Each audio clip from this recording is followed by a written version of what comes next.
Hey friends, welcome back to my channel. Final అయితే మా poultry form దగ్గరికి అయితే వచ్చామన్నమాట. ఫైనల్ అయితే మా చీక్స్ అనేవి వచ్చేసాయి అనమాట.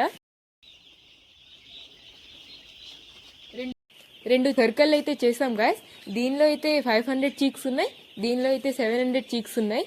దానా ఇంకా వాటర్ అయితే పెట్టాం గాయస్. ఇప్పుడైతే తినేసి పడికినాయి అనమాట. చీక్స్ అనేవి వేడి కావాలి గాయస్, అందుకోసమే ఈ బల్బులు అయితే పెట్టినాం అనమాట. వింటర్ సీజన్ కాబట్టి కోడి పిల్లలు అనేవి చనిపోతాయి.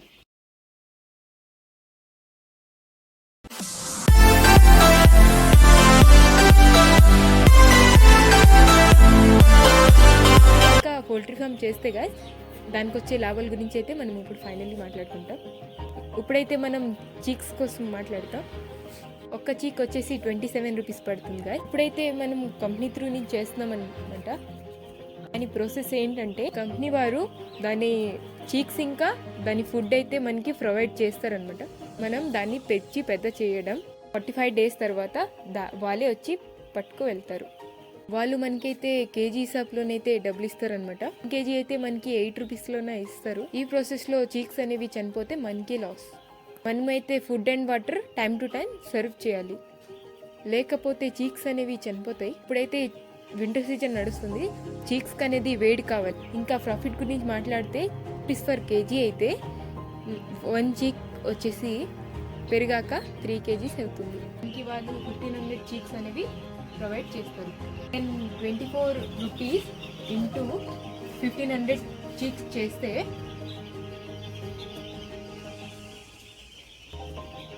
36,000. 100 చీక్స్ అనేవి చనిపోతే 33,600 అయితే వచ్చిందనమాట. 100 ఇంటూ 24 చేస్తే ఈ కంపెనీ త్రూ నుంచి వచ్చే ప్రాఫిట్.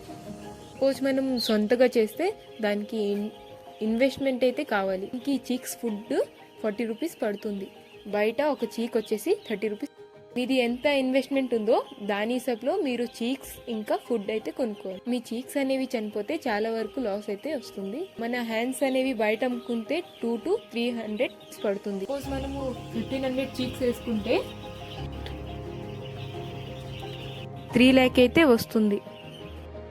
దానికి వచ్చి 50,000 తీసేస్తే దానికి వచ్చేది 2,50,000 అయితే మీరు ఇన్వెస్ట్మెంట్ చేయలేకపోతే మీరు కంపెనీ త్రూ నుంచి చేసుకుంటారు. ఒకవేళ మీరు ఇన్వెస్ట్మెంట్ చేశారంటే సొంతగా చేసుకోవచ్చు. ఈరోజుకైతే ఇంటికి కలిసి మా వీడియో. ఇలాంటివి మరెన్నో తెలుసుకోవాలంటే మా ఛానల్కి సబ్స్క్రైబ్ చేయండి.